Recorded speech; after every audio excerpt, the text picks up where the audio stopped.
Thank you very much, Jody, for the introduction. And thanks everyone for coming tonight. I'm really excited to be here at the school.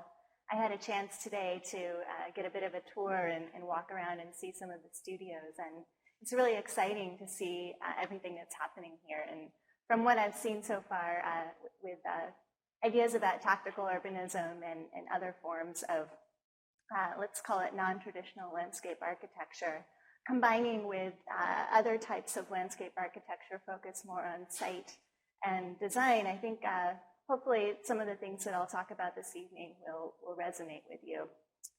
So I wanted to put up here my Twitter handle. It's @VizSys. So if any of you are social media users or tweeters, you want to copy me while you're tweeting, I'd appreciate that. So the title of my lecture today is called Datascapes, and I'm using this word both for its ambiguity and for its reliance on an evidence-based approach to design. I think that obviously in the 20th century, we are seeing all kinds of innovative uses of data and technology to completely revolutionize the way that we design our cities. We obviously in landscape architecture are dealing with some extremely pressing problems, sea level rise, climate change, population growth, and the problems are becoming very large in scope, very regional and very global, but the change really starts at the level of the individual. And so today I want to really try to juxtapose these really big ideas and these very global ideas, but also keep alive the idea of individual change and experience of the landscape and of the city at the personal level. So I'd like to talk for a few moments about some things that you all are probably very familiar with already. We all know about this idea of big data, and lately this has become an idea that's really capitalized on by companies such as IBM. Some of you have probably seen the IBM Smarter Cities initiative and their advertising campaign that combines really spatial ideas with cues and provocations about what a smart city in the 21st century really means.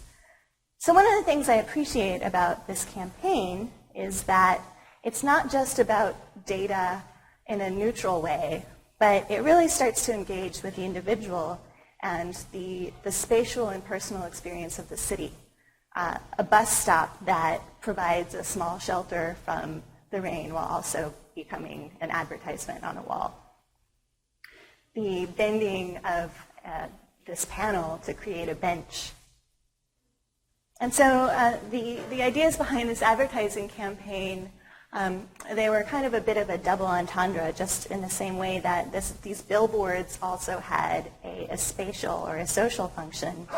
The advertising posters were very kind of tongue-in-cheek, and the concepts were illustrated through the use of the stethoscope as the face, the dog in the car window, the chicken being the mouth. And so really trying to get you to think about data issues from multiple angles.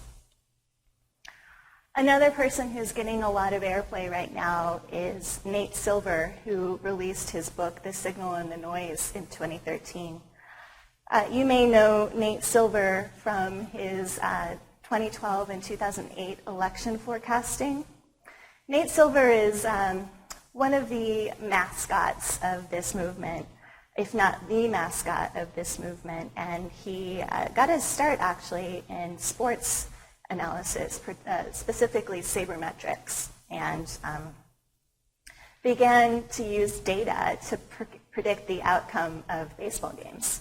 And as you can see in this chart, was actually really revolutionizing the scene because he was so accurate in really predicting a fairly unpredictable phenomenon in a way that no one had really done before. He's the red triangles here. So in 2008, Silver moved to election analysis, and in 2012, his blog, the 538, moved to the New York Times, where it became one of the most widely read features on the site.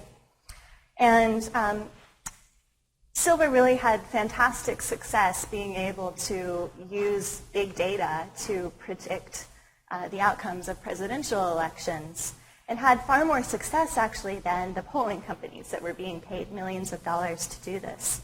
In 2008, he correctly predicted 49 of 50 states and all 35 Senate races. In 2012, he predicted all 50 states and 31 out of 35 Senate races. So this is a huge win for big data, and really, I think, brought data and its potential uses to the mainstream. There was, however, some backlash against big data, and the common themes that we hear are, well, data forgets the individual, or it's too impersonal, or there's too much money being spent, or we lose the unpredictability or the spontaneity.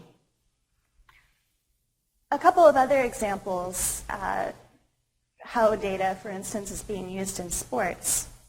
This is the Sports View tracking system that creates heat maps of shots in basketball to show the accuracy and the locations from which individual players are taking shots.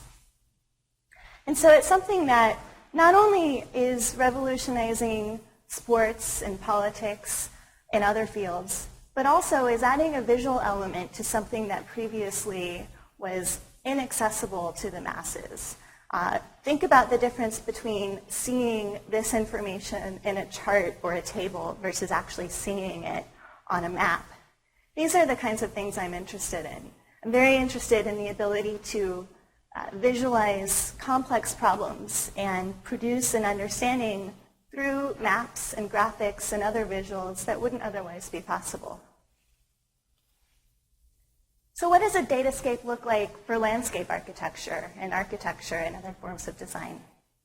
Bart Lootsma, who was one of the first to coin this term in our field, calls a datascape a visual representation of all the measurable forces that may influence, steer, or regulate the work of the architect. I think this is somewhat accurate. I think, of course, we as landscape architects have a desire to represent things like wind and sun and shade and temperature. But there's other types of forces that I'll get into in this discussion that are a little bit harder to pin down. Intangible forces such as desire, safety, comfort. How do we represent those on a map? To that end, I'll start with a kind of datascape that may seem unexpected compared to some of the earlier images I showed. This is an exhibit I curated with Charles Waldheim at the Isabella Stewart Gardner Museum in Boston in 2013. Now, we didn't come right out and say that this project, this exhibition, was about data. In fact, I would challenge you to find the word data anywhere in the text that we wrote. But I do think that that's a big part of it. I think when landscape architects seek to represent space and projects, there's a desire to convey an atmosphere or a feel or an experience or certain conditions to an audience. With composite landscapes, we were very interested in the way that landscape photomontage as a medium emerged and the precedents that landscape architects have referred to in order to develop this technique. So in the exhibition, we had two rooms. The first room was devoted to precedent research. Scientists, artists, photographers who used montage and photomontage as a signature piece of their work. We also included some earlier works by landscape architects such as Jim Corner, who have used data, such as in taking measures across the American terrain, the landscape, to try to find a deeper understanding of geological phenomena, agriculture, and how it relates to the ground. And so this room was really setting the stage for the way that landscape architects themselves use photomontage. In the larger room, then, we had two criteria.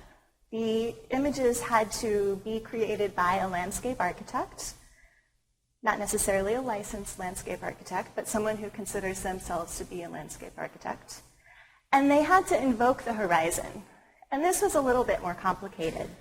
As you'll see with some of these images, not all of them are a two-point perspective that shows the horizon quite clearly.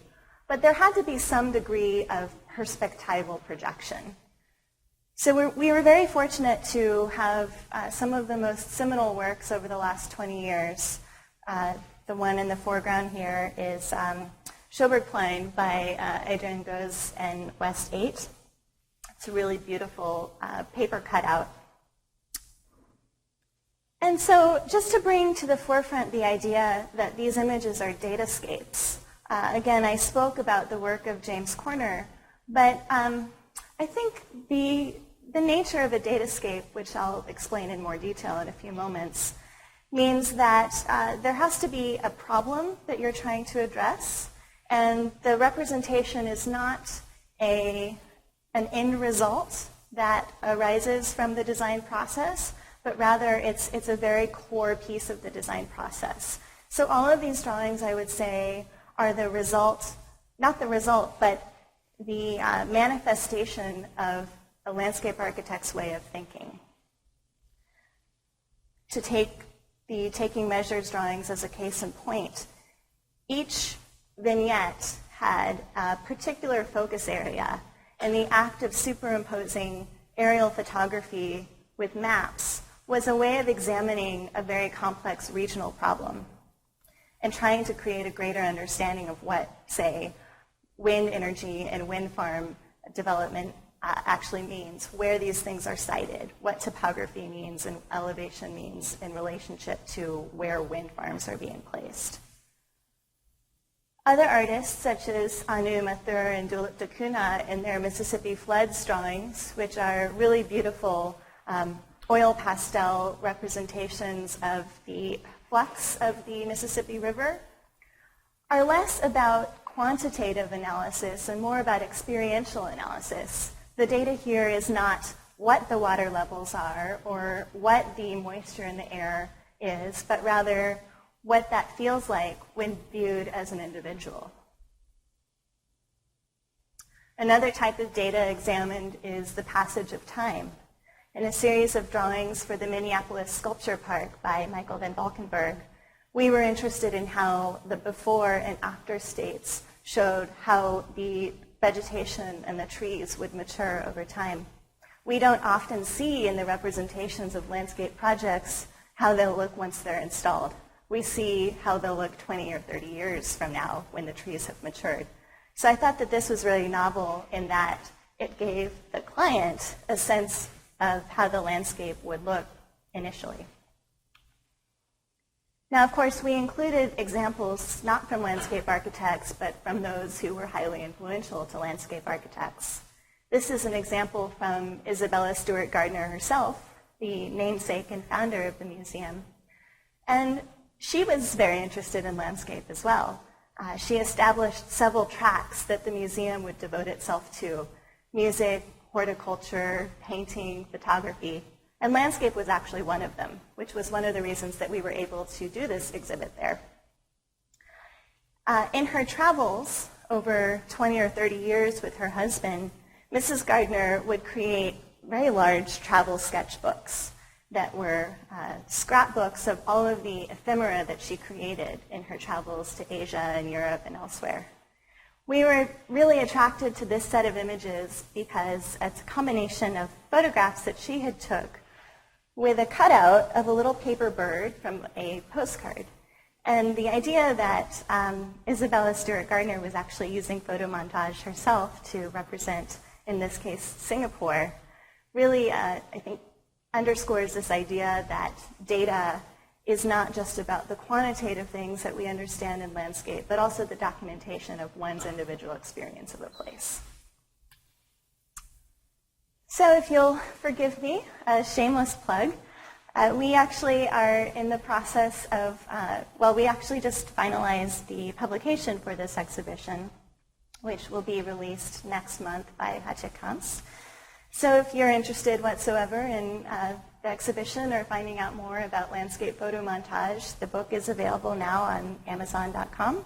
It's called Composite Landscapes, and we're really excited about this book.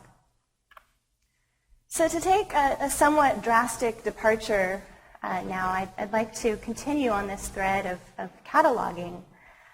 It's a way that really is efficient and helpful for me to frame the ways that I think about landscape and design in general.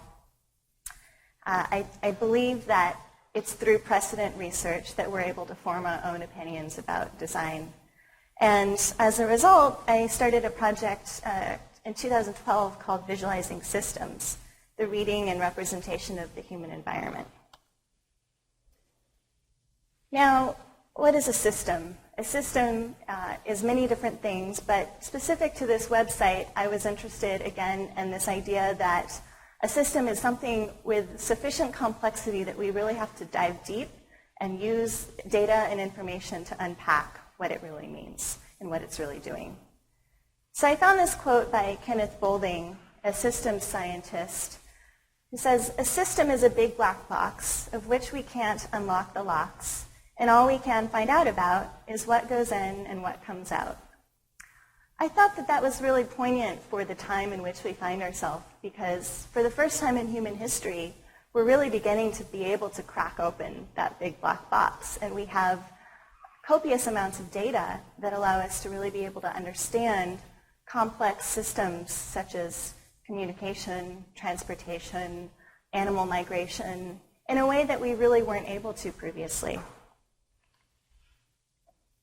Visualizing Systems has a number of components. It is first and foremost a website, which is my attempt to catalog different types of systems ranging from atmospheric to hydrological to vegetated to other types of systems relating to human communication and interaction. It was also an exhibition at Harvard in 2012 that was the culmination of my Kiley Fellowship, in which I was looking at not only contemporary ways of visualizing these systems, but also, very similarly to composite landscapes, ways in which we have been able to look to other precedents from as early as the 1600s as being very critical to the way that we design and draw maps today. So the majority of the exhibition is a timeline of these very important moments in visualization. And it's again divided into different types of categories so that you can understand which types of systems might relate more to topography, which types might relate more to wind or water. And then to try to correlate that with what's at the bottom are major events in human history. So how, for instance, in the 1960s, Rachel Carson's Silent Spring influenced the development of Ian McHarg's ecological mapping studies. This exhibition itself is also a moment for me to think about curation as a parametric activity. So the design and the layout of the exhibition was actually something that I generated through parametric tools. It was created in Grasshopper, and then I used Illustrator to tweak the text and color. And so just to quickly move through that timeline, the exhibition focused on 1800 to the present. And you can see great moments from cultural studies and mappings, from urban environments and understandings of roadways and streets. And then from post-2000, let's say, some really interesting explorations into the way that we interact and connect online. So as I said, Visualizing Systems started as a website. The website right now is undergoing a rebranding. I'm actually launching this in January as an online journal. So the attempt is to move from a blog to something that's really more formalized and can create a dialogue for others to begin to have this discussion about how interactive media and visualization can help us to become better and more considerate designers. In addition, it's an opportunity to showcase work, interactive work in time-based media in a way that isn't quite suited to a book or a print journal. There's not really a place right now for the showcasing of this kind of work, and in particular work that students are creating that has an interactive or a video component. So I'm actively seeking solicitations for that part of the journal. I'm really excited to be able to showcase as much student work as possible from around the country in an attempt to get this work out there and create a broader audience for the very interesting things that we're doing every day.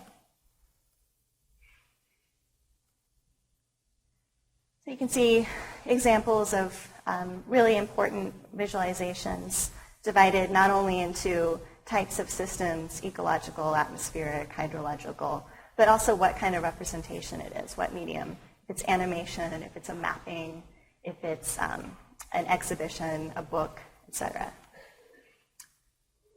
So the other piece of this exhibition and this project is the development of a scripting library. Through a study of vignettes that I've put together over the last few years that use parametric tools such as Grasshopper to create mappings and animations of wind and water and currents and other fluid systems across the landscape. So this is a short video unpacking some of that.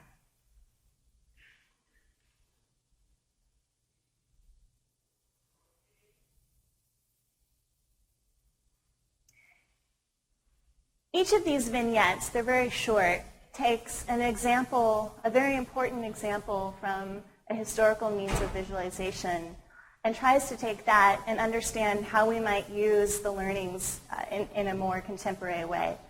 This, for instance, is looking at cut and fill from the Butte Chaumont Park in Paris, how we can take a static representation and understand how areas of cut and fill are changing dynamically. This one is looking at a map of the West Indies from 1729 that shows how wind and currents are interacting. And so the degree and the strength of the wind as well as the strength of the vector is being mapped dynamically. This is another way of showing that through vectors instead of through a flow field.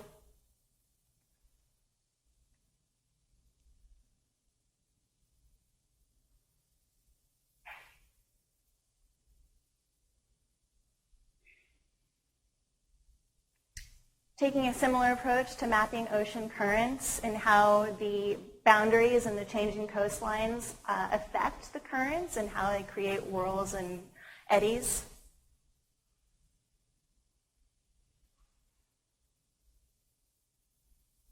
Looking at sea level rise and the interplay between slope and elevation in relief.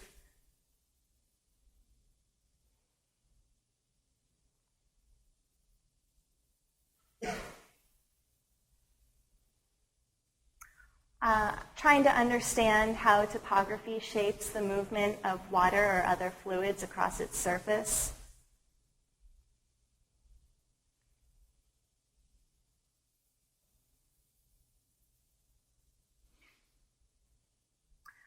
Looking at Ian McHarg's suitability mapping techniques and how the limitations of that being the use of transparent overlays, how that could be algebraically overlaid and combined into more dynamic maps.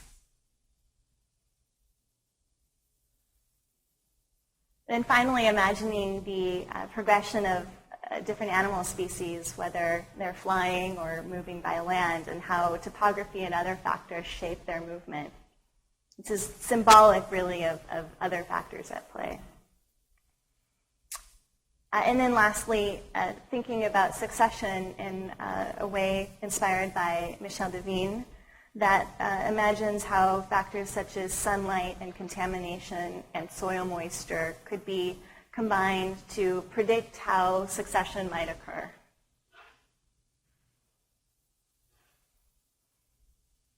These studies have inspired the class that I've been teaching at, one of the classes that I've been teaching at Harvard over the last 5 years. which is the third semester representation course. So it comes at a point when students have already had exposure to hand media, charcoal drawing, AutoCAD, Rhino, GIS, the basic tools, and now can take those tools and start to combine them and synthesize them, and also think about animation and moving images. So I just have a small number of selections of examples from the final projects in that class over the last few years. And what students are looking at is they're taking various ways of creating mappings, but dynamic mappings of conditions such as topography, and thinking about adding a time-based element, so how that topography changes over time, how sun and shadow move, how events such as mining might shape the surface.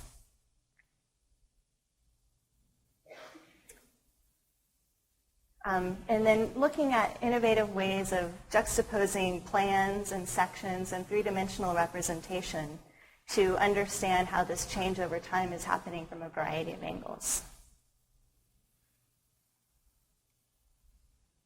So we call this course Landform and Ecological Process, and the heart of it is how changes in topography, and whether it's man-made or natural, also have a relationship to changes in the flow of surface water, the flow of animals and plants, the development and growth of plant species,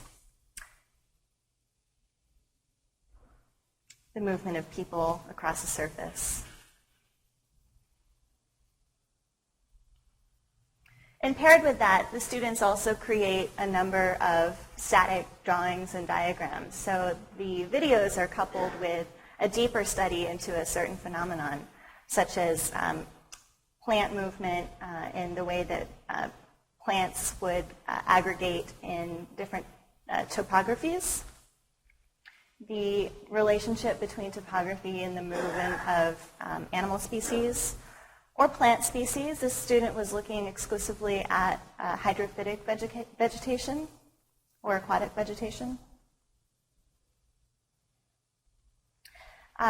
Some of the students look at more slightly different examinations. A student was imagining the relationship between human cultures and astronomical events.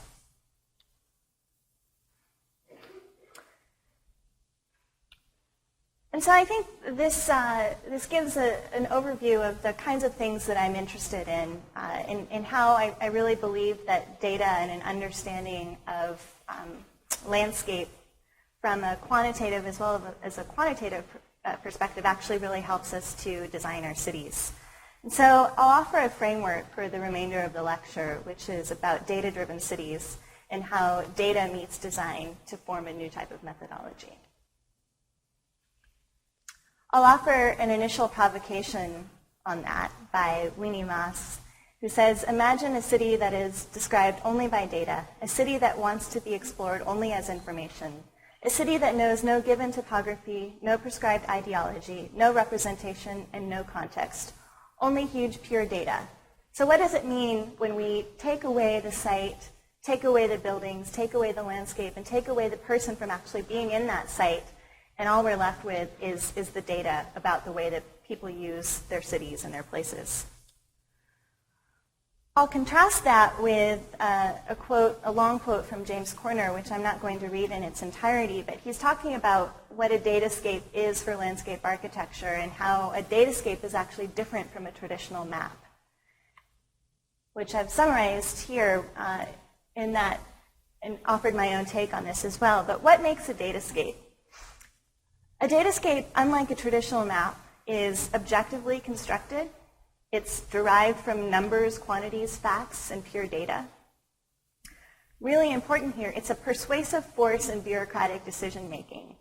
Datascapes and data-driven design really offer us an opportunity to have a conversation and play a larger role in the very big decision-making that's happening today.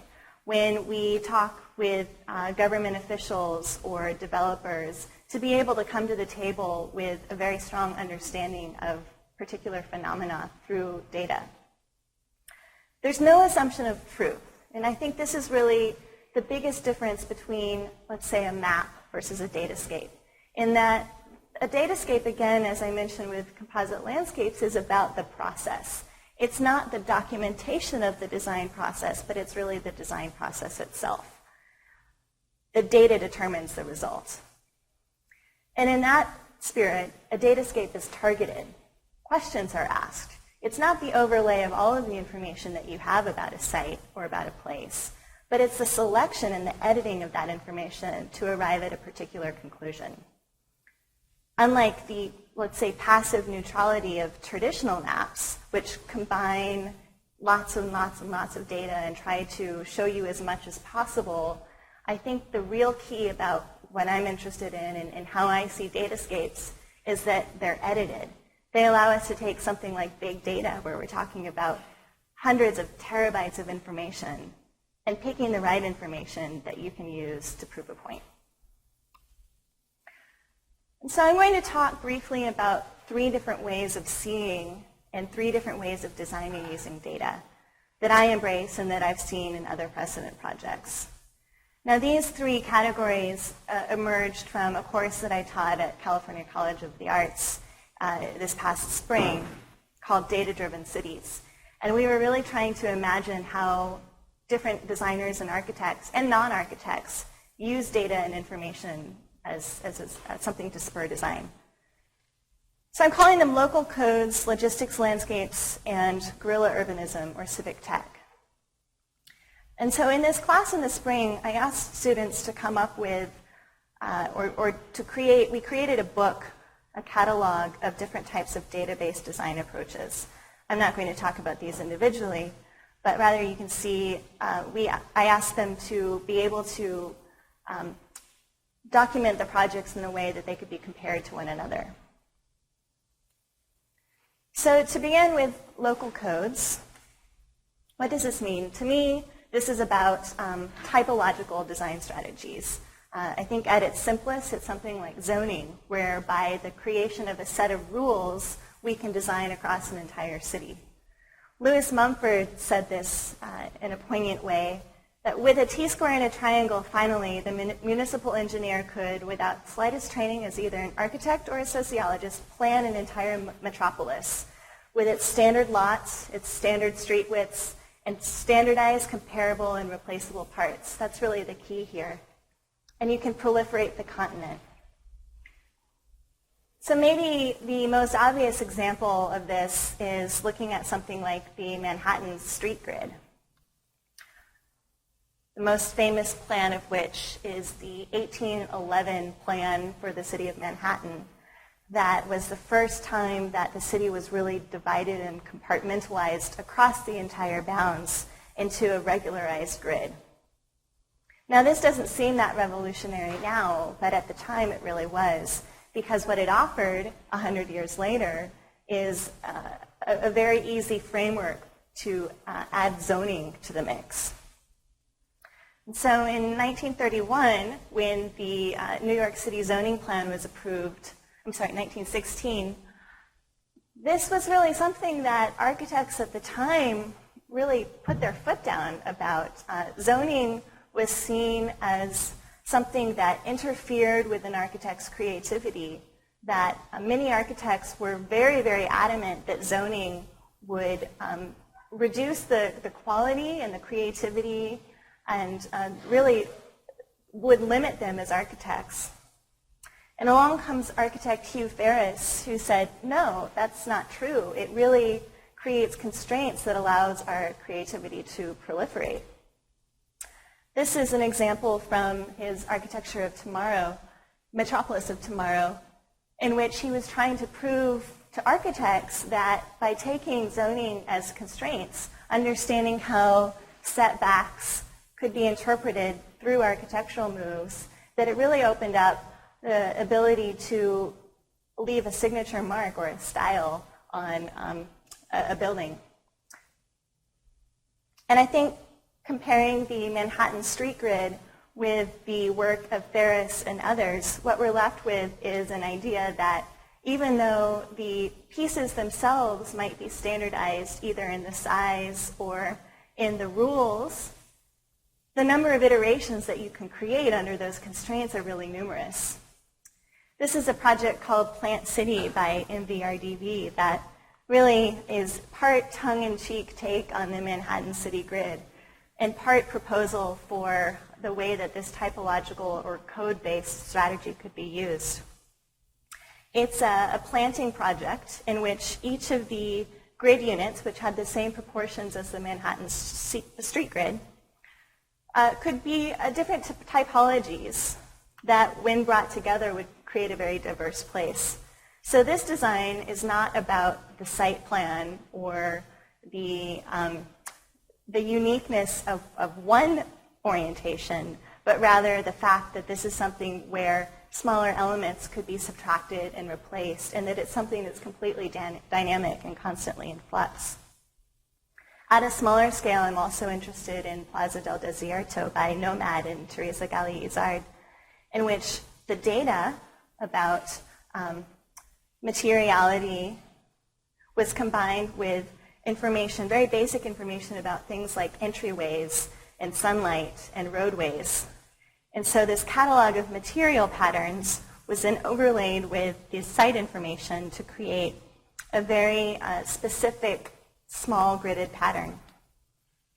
Now the namesake of this set of projects is Nicolas de Manchot's local code, which hopefully some of you are familiar with, in which they use parametric strategies to suggest that unused and underutilized roadways and alleys in San Francisco could be converted into park space. My own work, a project that's an ongoing project in the city of Philadelphia called Fluxscape, which is the namesake of my own practice, looked at remapping Philadelphia's post-industrial terrain in the creation of a network of green infrastructure.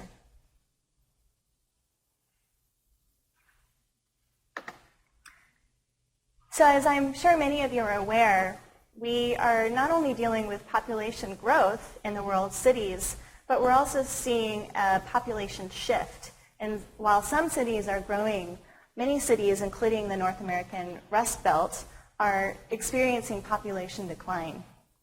Philadelphia, up until recently, was one of those cities. And as a result, much like many cities in this region, had a lot of abandoned infrastructure and abandoned industrial property. This kind of idea about urban ruins and their obsolescence.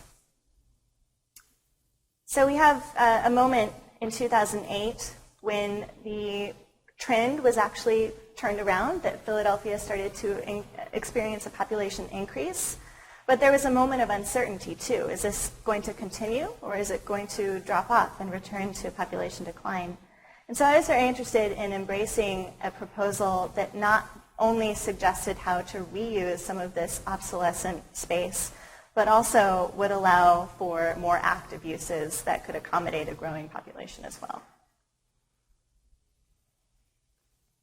So obviously we have some safety issues. We have some social issues in that some of these buildings have a lot of architectural and cultural value. And we also have the economic issue in which demolition is often more expensive than actually just repurposing.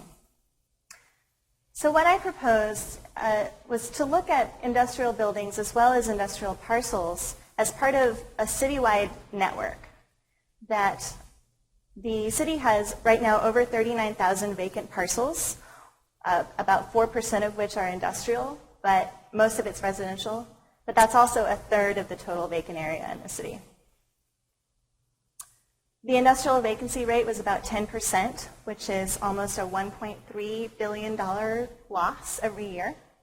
So how could we use these properties in combination with other green networks in the city, as well as the connective tissue? It's not just about the vacant properties themselves, but about underutilized railroads, such as the High Line, or the space under highways that could serve as connective tissue to bring these together. And then finally, the third piece is incorporating existing green space, existing parks, and creating not only a new network, but incorporating that and threading it in with the existing network. Coincidentally, a lot of these properties are right next to waterways. Not coincidentally, it makes sense for the industrial nature.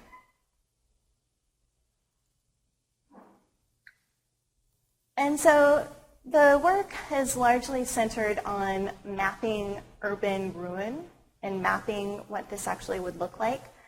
Inspired, of course, by Ian McHarg, who had his own series of Philadelphia studies. His studies being focused on urban health. This is from the 1980s. But he was interested in how physical and spatial factors might be an influence on social ills, such as homicide and rape, as well as physical ills, such as heart disease and diabetes. And so he combined various social and cultural factors to try to get a sense of where these things were happening most and what physical factors might be contributing to that.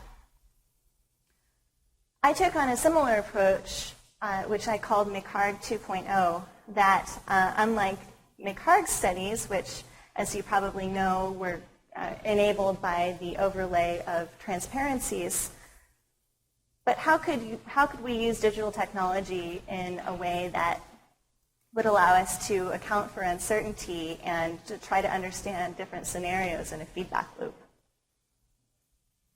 So I used Grasshopper and looked at qualities that were correlated with or contributed to the ruin or the health of vacant lots.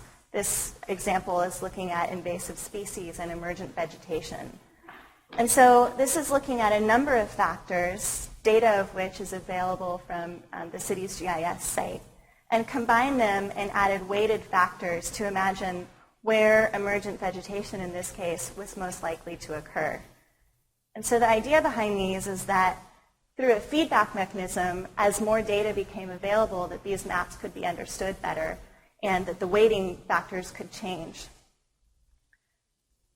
So I was looking at contamination, material decay, structural issues, emergent vegetation, and impermeability, all factors which are difficult to map on their own without a citywide survey, but which you could imagine factors such as vacancy or impervious surfaces that could pertain to these. The second piece of that is not only to map the conditions, but to assign landscape remediation strategies and landscape network strategies. And I didn't want to be top-down about this. I didn't want to say, well, a site with this combination of conditions would be only appropriate for this type of remediation. So I tried to create a very flexible framework that would offer city officials a range of options that they could use to employ to remediate or program these sites.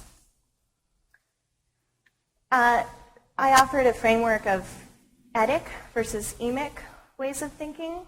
These are words from anthropology that relate to more objective cartography versus more not even cartography, but an understanding of a culture from the outside versus an understanding from the inside.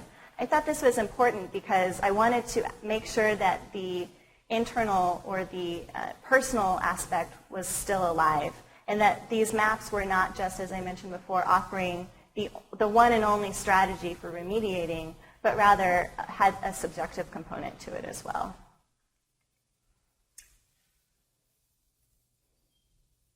And so with the mappings that I showed a moment ago, there's also a corresponding chart that allows a person to pick a site, click on it, understand various data about it, but also there's a desirability factor. So they can change this desirability number, and as a result, the suggested remediation mode will also change.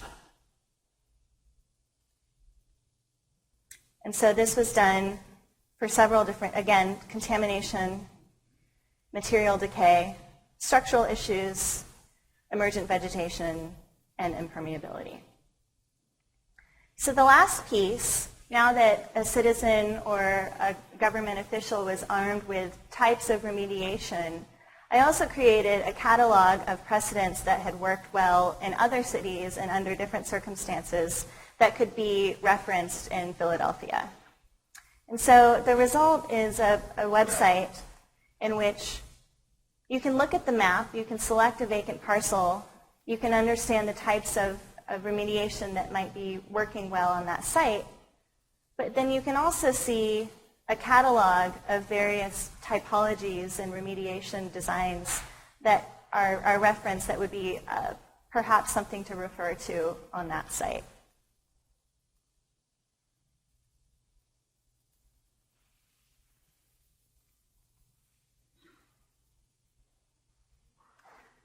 So I focused my design work on 3 specific sites, each of which was along an infrastructural corridor. I looked at a subterranean rail or a subgrade railway as a focus for phytoremediation. It was a Superfund site. I focused on an abandoned rail yard as a potential site for urban agriculture. And finally, an elevated railway, which is called the Reading Viaduct, which is an opportunity for a High Line like urban intervention. And so with each of these, the mappings, the results from the work I just showed with the grasshopper and the parametrics, indicated a way of thinking about design that was not only experiential but also very functional. The second piece, logistics landscapes, I'll offer a riddle to the group. Where can you find roads without cars, forests without trees, and cities without houses? Any guesses?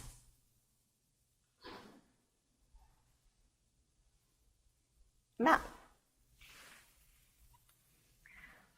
So, of course, I've talked about maps quite a bit already, but here I'll suggest a way of thinking that allows us to work with maps as a design tool. And I like this quote by Richard Saul Wurman, the founder of TED, who says, "It's man's ability to perceive that a map is an acronym, that it's really not just a collection of information, but it's really about our perception of that information." So humans have been creating maps for thousands of years. We started by mapping the skies. The earliest known maps are dating to 16,500 BC on the walls of the Lascaux caves. You can see in the lower right here a map of the Corona Borealis constellation. Fast forward another 10,000 years to Chateau Holyoke. This is an example of a map that might not actually be a map, but it's provocative nonetheless. And it was one of the first points at which humans projected a three-dimensional environment in orthographic projection. So the thought is that the black and white features here are representations in plan of houses. And if you look at a rendering of Chateau Holyoke, you can kind of understand how that may be true. Then, of course, in addition to mapping what we see and what is static, we also have mapped more dynamic conditions, such as the way Sir Edmund Halley mapped the trade winds. This was from 1686. And, what I like about this is you can see in this drawing that the direction in which the pin shows a thicker point on one side and then it fading out, and that actually shows the directionality of the current as well. So I think it really points to how very minimal representation can still be very effective. And then in 1944, Harold Fiske in his maps of the Mississippi continued this way of thinking about a single static drawing showing lots of layers of moving time. So this is thousands of years of the path of the Mississippi River overlaid into a single map. And then, of course, I've shown his work previously, but Ian McHarg and how layering and compositing can create an understanding of different layers for a suitability analysis. So what I'd extract from those earlier precedent studies is an interest on my part on using layering and compositing and sequencing of information into a single drawing to use as a design tool. that a map functions as an index, that it helps us to isolate sites for operating, and it also helps us to understand many layers of time in a single drawing. In a study that I did for the Tokyo Bay, I was interested in developing a way of mapping that was not, that allowed us to be able to understand water, something that's a fluid body that's constantly in motion. Can't be represented the same way that we would represent a mountain or a physical land feature. And so I looked at gradients as a way of mapping the movement of salinity and currents, and also at the bottom here, industrial pollutants. And so I was interested in documenting a relationship between urbanization and the pollution of Tokyo Bay. Tokyo Bay, historically, in the Edo period, was a very useful and important resource for fishing. Now commercial fisheries can't use it because the water's too polluted. Of course, much of that is due to the fact that Tokyo, one of the largest cities in the world, sits right on the waters. And so this map, I show a detail of it as well, is comparing not only physical features on the land, so urbanization, elevation, vegetation, but also the relationship that that has with features in the water. So in the water, you're looking at pollution, seasonal currents, salinity, substrate. And so at any point in this map, it's very data rich. You can look at it as a composite or a single drawing, but you can also zoom in to very small detail and understand what currents are doing in the winter, spring, summer, and fall, as well as how denser areas of urbanization and industrialization are contributing to the pollution of the water. So my aim here is to see the water not as a single line as we so often see it in a map, but rather to see it as a very dynamic body and something that is not static across its entire span, but rather is constantly changing. And if you took a water sample in one area at one time of year, it would be completely different than if you took it in a different area at a different time of year. And so these maps were used as the basis for a design strategy that was aimed at cleaning up Tokyo Bay, inspired by the metabolists of the 1960s. These were megastructures, completely fictional, of course, but a series of hydrological wind farms, aquaculture, that the primary information here was driven by the results of this mapping study. And so I'll just point out one more thing. You can see two sides of the bay, the urban side, which includes Tokyo, and then a much more rural side, which includes Chiba Prefecture. And so the programming of Tokyo Bay was related to the urbanization as well, and the more intensive program and the more dense program was related on the urban side, while aquaculture and smaller scale development was on the Chiba side. So continue with this thread about water, a competition I entered in Portland that looked at the water towers in the city and how the water towers, my interpretation is how these water towers could be a signal or an indicator of the health, the ecological health of various systems in Portland. So I looked at about 20 or so different water towers and used each one as an indicator of things like weather or seasonal change or water levels or water quality. And these were very quick vignette studies, but the point was to use an encoded means of lighting and color to show change in weather,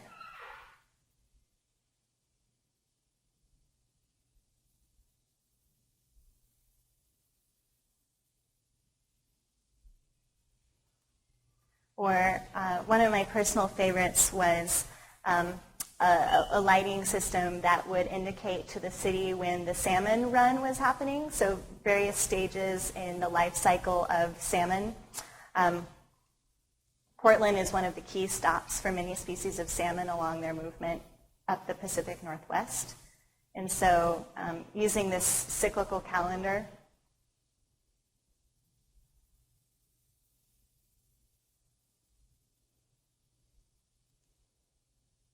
and then finally also imagining water levels and water quality and how the water towers themselves could be an indicator of the health of the water bodies in the city.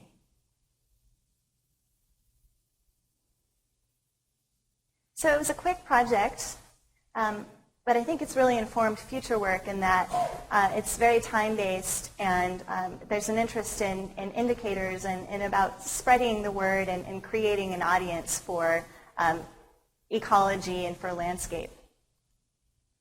Now I'll shift tactics, and in the final piece, I want to make sure to speak as much about the personal and subjective qualities of landscape.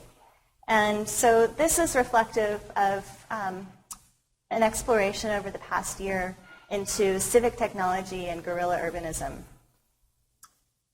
I'm very interested in how maps can show subjectiveness, that the criticism that we can make of maps, and many people do make of maps, is that they are too inflexible and that they show too much quantitative information and not enough information about what those places are really like to the individual. This is a quote from Moby Dick. "It's not down on any map. True places never are." And he sums it up, I think, very elegantly, that a map only tells you part of the story, that sometimes what you don't see on the map is all the more important. So various designers have tried to come up with ways of mapping or understanding that speak to the personal and subjective experience, most notably Guy Debord and the Situationists in Paris in the 1960s, who were interested in getting lost in the city and not documenting the city as it is physically, but the city how it is experientially. The experience that they had getting lost in Paris, how could you document that on a map?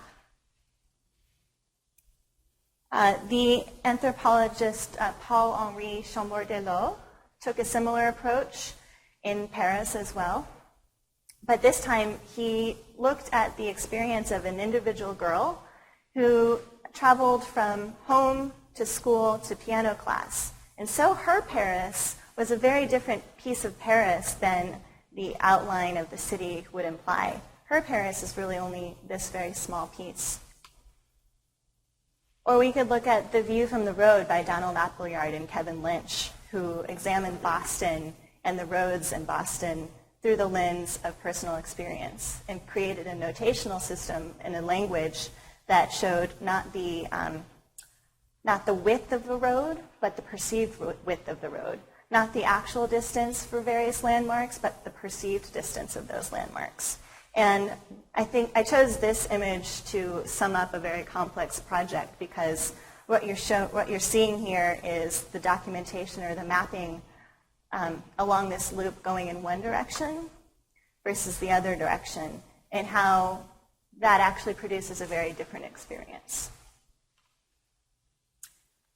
More recently, examples such as this one in Amsterdam, in which individuals were given a GPS dot and told to walk around Amsterdam, used technology and real data to show a similar feature. So this is called real-time Amsterdam, and much like the Chambord-Delot, it's taking a subset of a city and imagining, or not imagining, but showing how individuals experience that city. Finally, Nicholas Felton, a graphic designer, has become rather famous for his use of personal documentation software to create annual reports of his life. Since 2005, he's been putting out these really beautiful annual reports that use personal trackers such as Fitbit, and even an app he created himself, to show in very precise detail where he ate that year, which friends he saw the most, what music he listened to. And so it's a kind of diary, a personal diary, that uses data to provide a window into his life. I'm very interested in this approach, and I'm very interested in learning more about the technology behind it. Since Paris seemed to be the point at which many of these subjective mapping studies emerged, I did my own subjective mapping study of Paris in 2008. It's called Dynamic Paris, and it's the result of 6 weeks that I spent in the city in the summer of 2008, visiting almost everything that I could. And I carried around with me a small Michelin guide map, not a fold-out map, but rather something that's spiral bound so that it goes into great detail. And the way that I saw the city was very precise, I'd say. I put a sticker on every site that I visited, and with a highlighter, I tracked the route that I took. And at the end of that 6 weeks, I scanned each one of these pages and made a composite map. And so if you zoom in, you can see that each of these dots is one of those stickers of a place that I visited. So it's my own personal record of my experience of the city. But I also created a series of vignettes in which you can click on the dot and you can see some of the features that I was interested in the city. This is views of the city from above.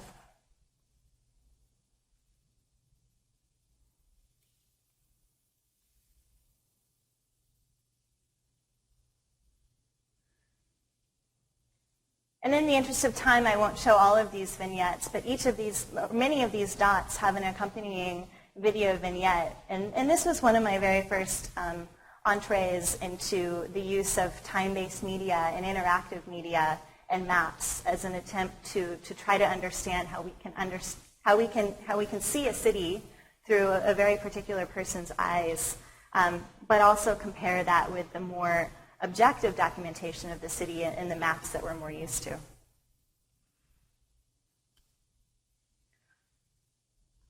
So fast forward 6 years, and I'll close by discussing a rather radical departure that I've made from landscape architecture over the last 6 months, and a sabbatical and a fellowship with Code for America. Now, Code for America is an organization, it's a nonprofit based out of San Francisco that has devoted itself to using web technology and a user-driven approach to improve the experience of government for citizens. For the people, by the people is their motto. And so it stemmed from a real frustration from citizens in accessing services, using websites, understanding how to vote, understanding how to get their water turned on, these really basic things that every citizen has to do in a city. And so Code for America developed a model in which they send fellows to cities to spend the entire year working on web platforms to improve that. They've created a number of successful projects. In Philadelphia in 2011, they created a product called Textizen that allowed citizens to use their phones to text in ideas for various plots in the city. These Textizen posters were placed in bus stops throughout the city so that people had the number, and if they had ideas about how to engage, the city hall then took all of that input to heart. Another example in Detroit in 2011 as well is Local Data. Local Data is a platform that allows you to document the condition of a vacant lot or a lot that's under construction on your phone, and then turn that information into a GIS map. So I worked with the city of Atlanta, and we started out in January by creating a platform called Transit Mix, which has now been used over 125,000 times, that allowed people to create their own bus routes and other transit routes. So an opportunity for people to have a voice in the allocation of new transit lines. So it's in some ways going really against data-based design methods. The San Francisco MTA traditionally uses rider counts and user numbers to determine which transit lines to discontinue and which new lines to service. But this allows citizens to have more of an objective voice, subjective voice. So we then went to Atlanta and were in residency for the month of February and several times since then. And we did several studies with the city government to understand what the real problems were in Atlanta and how we could use technology to fix that. A few things came up again and again, the biggest one being this idea of silos, and that the citizens were not feeling like they had any avenues for communication with the city, and even within city government itself, it was very vertically organized. And so we tried to use user experience and communication to improve that. We called ourselves Will Code for Peaches.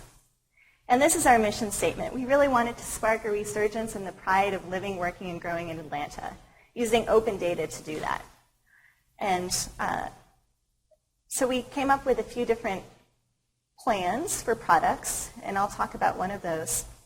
We also went into various city meetings and asked city government and citizens to give us ideas, to tell us what they needed fixed. And I think it's a really great way of working. No amount of research or data mining can really get to the heart of what citizens and people want. So we probably came up with over 200 different ideas by the end of the month of February. And then it was our job to meet with the mayor, Mayor Kasim Reed. This is us doing ATL, exclamation point. And to meet with him and really drill down to what the most important problems to solve were. And we landed on the city's infrastructure. The city of Atlanta has a lot of struggles with infrastructure, largely due to the fact that it has a very large surface area and not enough funding to keep up with potholes. The sidewalks right now are experiencing, I think only about 10% of them are ADA accessible, and so they have a mandate, a legal mandate to fix the sidewalks in important intersections and make them accessible. And then, of course, some of you may have heard about this in the news. It was all over the news in February, Snowmageddon, or snowpocalypse. So the city experienced an unprecedented catastrophe because it's not used to seeing snow. And so 2 inches of ice produced traffic that caused mothers and children to be stranded for up to 24 hours in their commute, their daily commute from the city to the suburbs. But that traffic isn't telling the entire story, because you see traffic like that even when there isn't snow on the ground. The fact that the city is largely a commuter city and that many people commute from the suburbs to the central city also gives you issues with a tax base and tax dollars not being used for infrastructure. So we decided to create a hub that would allow the city and citizens to visualize that infrastructure and also be able to see where projects were underway. It had a few goals: to show road and sidewalk conditions in real time, to show existing and planned projects and work orders, and then most importantly, to solicit citizen feedback and participation in capital planning.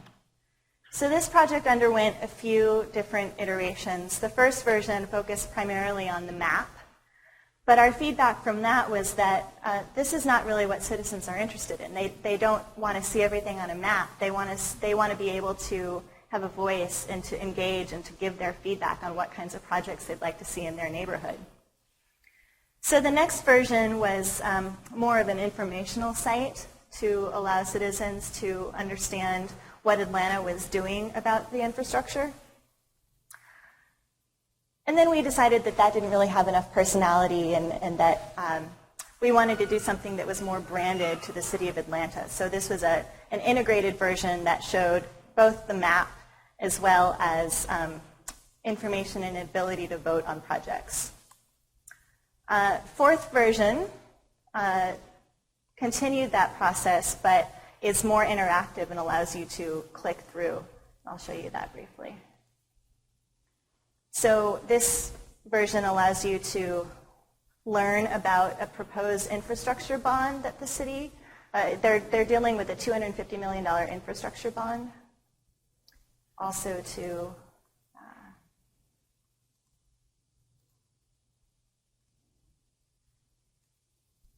see the projects on a map.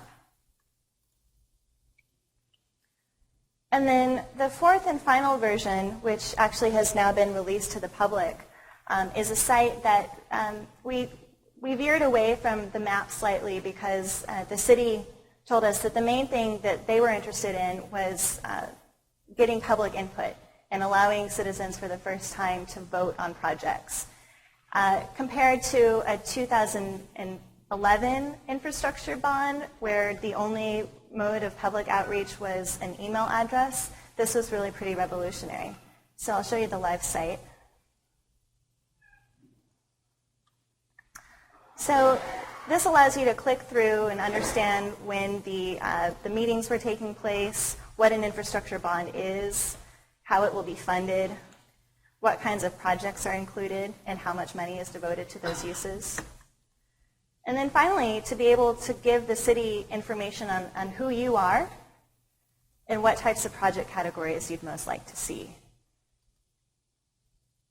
And then add comments.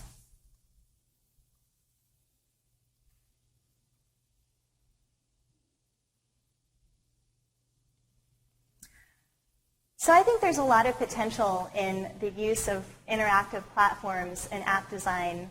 It's not necessarily landscape architecture, but it does give citizens and designers a way of impacting spatial design and urban design and shaping city fabric at a large scale.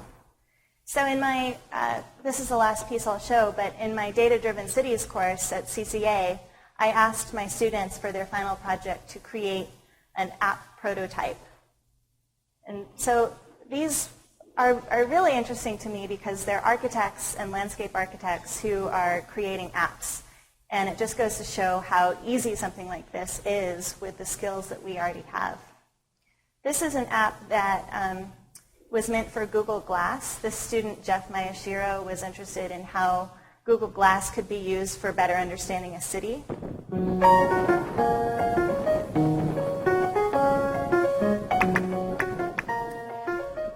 So the idea is that this interface would allow you to look at a certain feature and find out information about it while you're looking.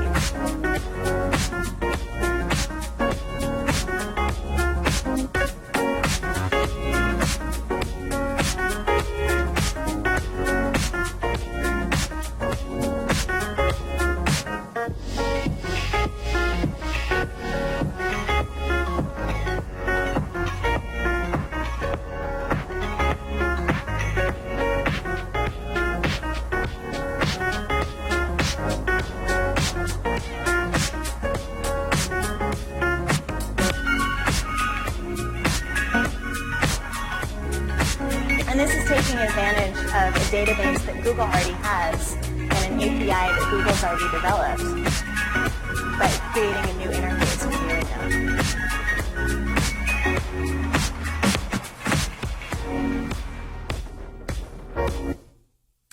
now. Another student created an app for social interaction in airports. It was called Standby. And it's kind of a collection of basic information about your flight and about your airport, but also a way to connect with other people who might be in that airport. The final one is called Block It. And this is an example of an app prototype that actually you can interact with. So there's a lot of ways of prototyping these applications that don't require any code whatsoever, but you can still click on them and understand how they might work.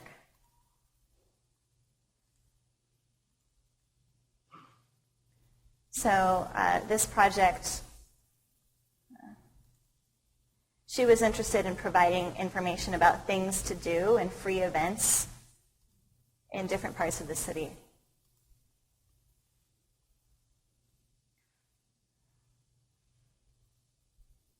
I'm going to skip over this one.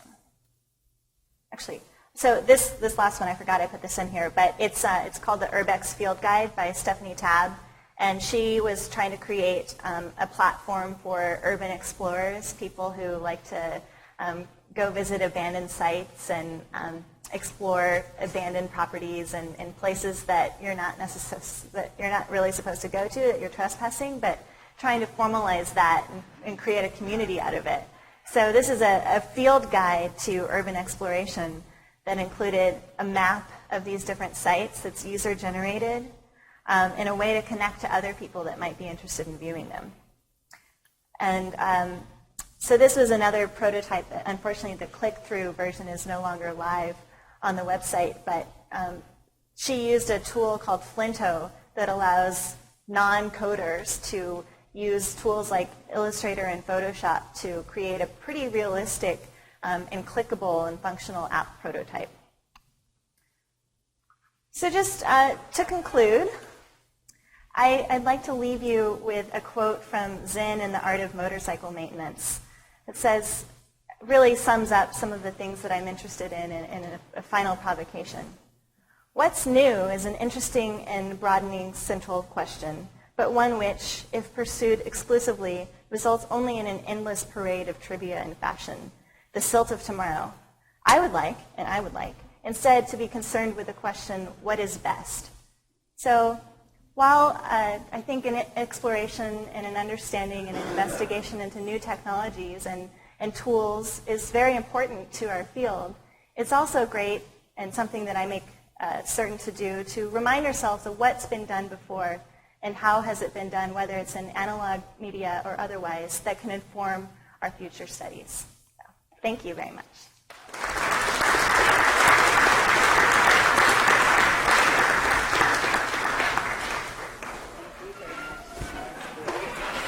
We have a few minutes for Q&A.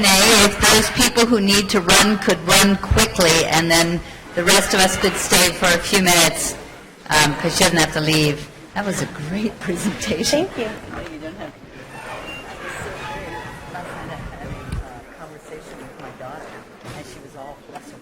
I said, well, what are you not thinking about? And she goes, what? I said, what are you not thinking about? She said that. No, I was asking her. I said, what are you not thinking about? She goes, not thinking about? Like, what am I not thinking about? I said, yeah. Like something you're not thinking about at all. That's a really good way of framing it, though. Yeah. It's a good question to ask students. So come on down. We have an opportunity to ask a few questions here. I know we're just getting down to the hardcore LA students here. I can see it. And by the way, if you are needing CEU sign off, there it is. So we only need the mic because we're recording. So if you have a question, I can pass you the mic, and then it'll be on the records. Anybody want to start a little bit here?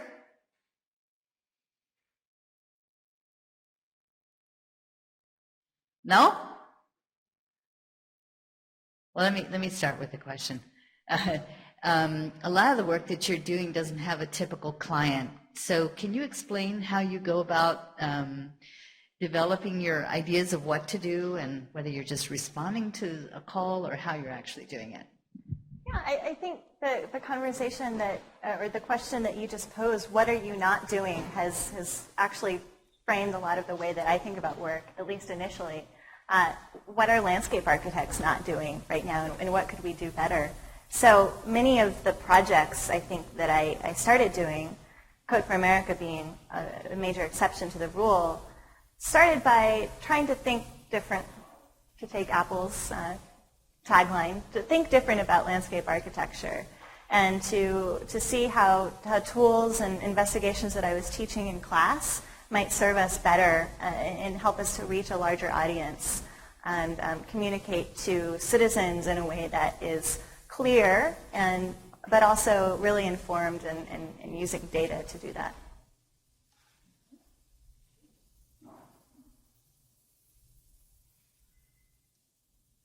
How many of you think you could go out and make a living doing this kind of work? Raise your hand. All right. There's a question in the back. It is possible, and there are other means of payment besides clients. I do want to emphasize that you can make a living doing design research, and that You just have to be a little bit more creative about the funding mechanisms. Yeah, I'm curious. I think I saw some of the graphics, but I think when you're dealing with data, I mean, what I love about landscape and landscape architecture is this idea of the stories and mystery of a place and how that unfolds. Is there a danger of losing some of that all about data? And then what are there strategies you've made to leave that mystery in when you're doing info or data and those things?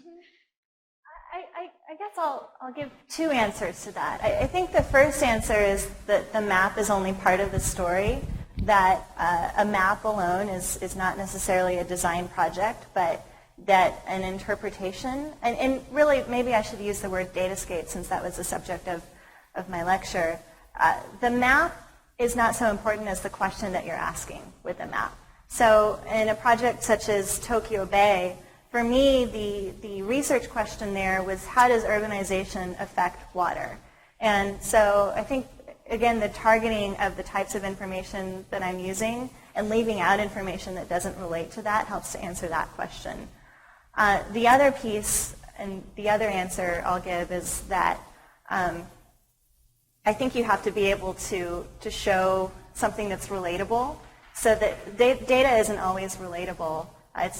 And sometimes that's a problem, and I think that's why people like Nate Silver have been so effective and successful, because they try to make data relatable.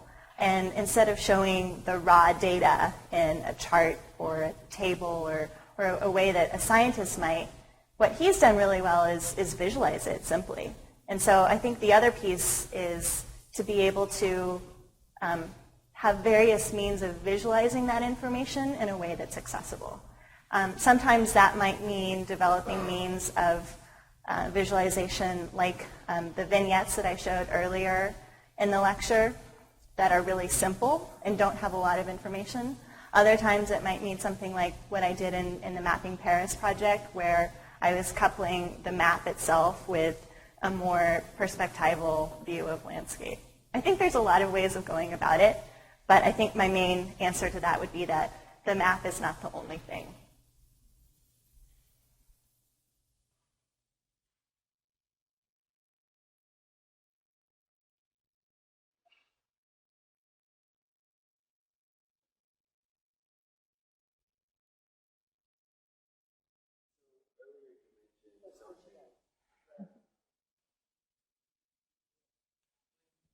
So earlier you mentioned that our cities, to be data-driven, need to be persuasive to our bureaucratic decision-making process. What's your main strategy for those of us who might not be so politically inclined in communicating such big ideas? It seems like your proposals and ability to communicate with the community, once you collect all of that, where they want to see all the money to be distributed, what's the budget, what's your main strategy in communicating that to the bureaucrats? That's one place where I really learned a lot from Code for America, and they really embrace a user-centric approach to design. A lot of the Code for America fellows are user experience designers, which was something that was somewhat unfamiliar to me until I got to San Francisco and I realized that a user experience designer is the same. It's really something that landscape architects do professionally when they go out into the community and survey people, and when they go to community meetings and show a project idea and get feedback on that. That's user experience design. And the idea behind it is that you're trying to show fairly complex situations and complex ideas as simply as possible. And so Code for America in those iterations of our design product, that was really an exercise in what information to leave out. And I think so often landscape architects go, and many people go into the public and speak as they would to another landscape architect. But I really think it's worth the hard work in simplifying language and the way that you talk about design. And how great is it when someone like Michael Van Valkenburg writes a piece in the New York Times, an op-ed in the New York Times about Hurricane Sandy, and talks about sea level rise and the way that took place in Brooklyn Bridge Park. I think those moments in landscape architecture, we need more of that. We need to get our voice out there, but in order to get it out there and to really be effective, I think we need to learn how to speak about design and landscape in a way that's really accessible. So I don't know if I answered your political question, but I think a lot of it lies in language. And simplicity, and not just verbal language, really design, drawing language, representation too, that a layperson isn't going to understand a really complicated diagram or map. We have to be able to simplify it and point out what's important in a way that a citizen could understand. Anybody else?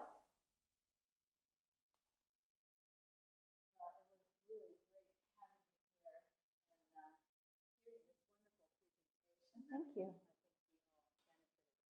Thank you very much for coming. Thank you.